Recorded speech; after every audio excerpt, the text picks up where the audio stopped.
Okey, baik. Kita nak bercakap berkenaan dengan sambutan Maulidur Rasul yang disambut dalam normal baharu ini. Jadi, kita nak bersama dengan tetamu kita melalui panggilan video, Ustaz Muhammad Zarifi Daud, penolong pengarah kanan JAKIM. Assalamualaikum Ustaz. Waalaikumsalam warahmatullahi wabarakatuh. Sihat Ustaz? Alhamdulillah, syukur Alhamdulillah. Farihah sihat ya? Sihat Alhamdulillah. Ustaz, sempena dengan Maulid Rasul ini kan, biasanya kan setiap tahun kita tenanti-nanti apa acara tahunan kan, berarak dan juga bagaimana penganugerahan tokoh Maulid Rasul itu dilaksanakan.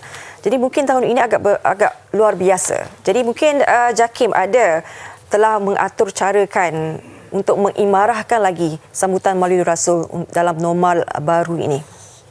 Baik, Assalamualaikum warahmatullahi wabarakatuh, Farihah dan teman-teman penonton. Seperti yang kita maklumkan, dalam suasana pandemik COVID-19 yang sedang melanda Malaysia, jadi sambutan saban tahun yang kita lakukan, perarakan dan sebagainya itu ditiadakan. Pun begitu, kita tidaklah membiarkan kosong sahaja momen-momen ini, sebaliknya kita menggantikan dengan program-program yang lain. Contohnya kita mengimarahkan dengan rancangan-rancangan berbentuk keagamaan di stesen TV.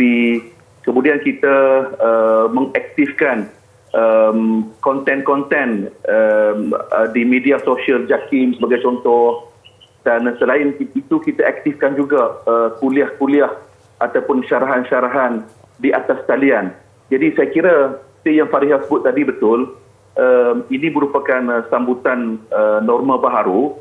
Pun begitu, matlamat utamanya ialah kita tetap mahu menjadikan ataupun kita beriman kepada baginda Rasulullah SAW dan kita menjadikan seluruh akhlak Rasulullah, tata tusila, adab yang Rasulullah tunjukkan, kita amalkan dalam kehidupan kita, Farihah. Ya, baik. Terdapat beberapa negeri yang menunda untuk acara Maulid Rasul ini. Tapi pihak JAKIM bagaimana? Malam tadi turut dilaksanakan untuk penganugerahan tokoh Maulid Rasul tahun ini?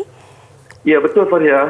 Semalam Timbalan Ketua Ketara Operasi JAKIM dalam sebuah rancangan di stesen TV telah mengumumkan anugerah khas sempena bulan pengimarahan bulan Maulidur Rasul sallallahu alaihi wasallam yang kita sebut sebagai anugerah khas Semarak Cinta Rasul, telah dianugerahkan kepada 7 orang ataupun 7 tokoh yang telah pun memberikan ataupun menyumbangkan ilmu mereka, pengalaman mereka, kebaktian mereka kepada agama, negara dan ummah. Dan sumbangan mereka ini ada yang di dalam negara dan ada di luar negara. Dan kalau kita lihat senarai penerima anugerah khas tersebut pelbagai latar belakang, ada di dalam sektor pendidikan, sektor kesihatan, sektor kemasyarakatan.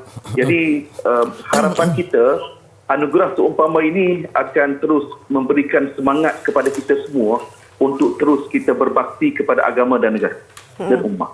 Baik, Ustaz, mungkin boleh kongsikan kepada kami jugalah, kalau misalnya kan di rumah, misalnya kata kan, bagaimana sebenarnya ibu bapa itu sendiri perlu mendidik anak-anak lah, kan, sempena dengan Maulidur Rasul ini, walaupun kita tak dapat saksikan acara yang cukup besar tahun ini, tetapi mungkin apa yang perlu dilakukan untuk kita sama-sama lah di rumah sendiri. Kan dia cuti-cuti ni, kita mengimarahkanlah sambutan Maulidur Rasul bersama dengan keluarga.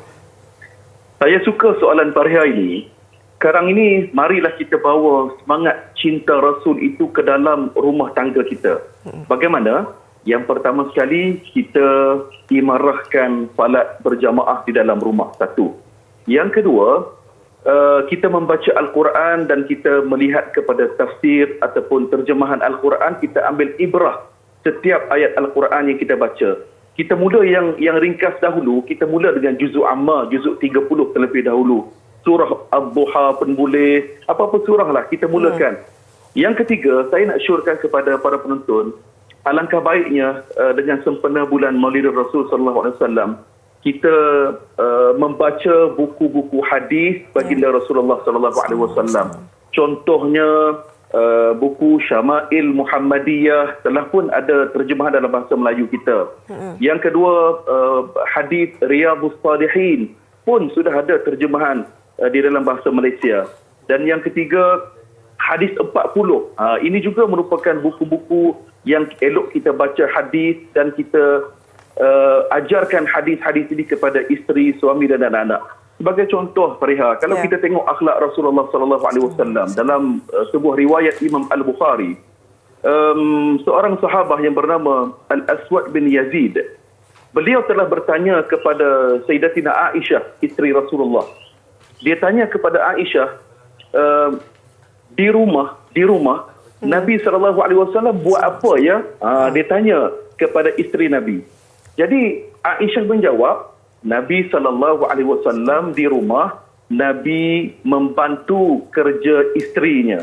Maknanya Nabi bantu buat kerja-kerja rumah.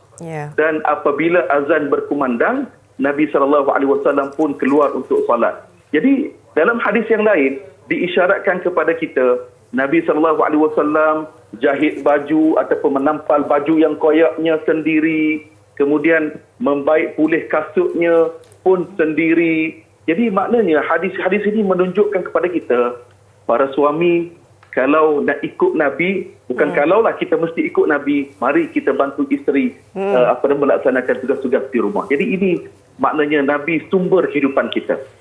Harmoni di rumah tangga itu. Betul. Baik.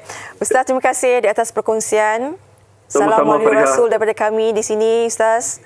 Salam Maulid Rasul kepada tim MSI. Ya, terima kasih banyak-banyak, Ustaz. Itu dia Sama-sama. Ustaz Muhammad Zarifi Daud, merupakan penolong pengarah kanan JAKIM.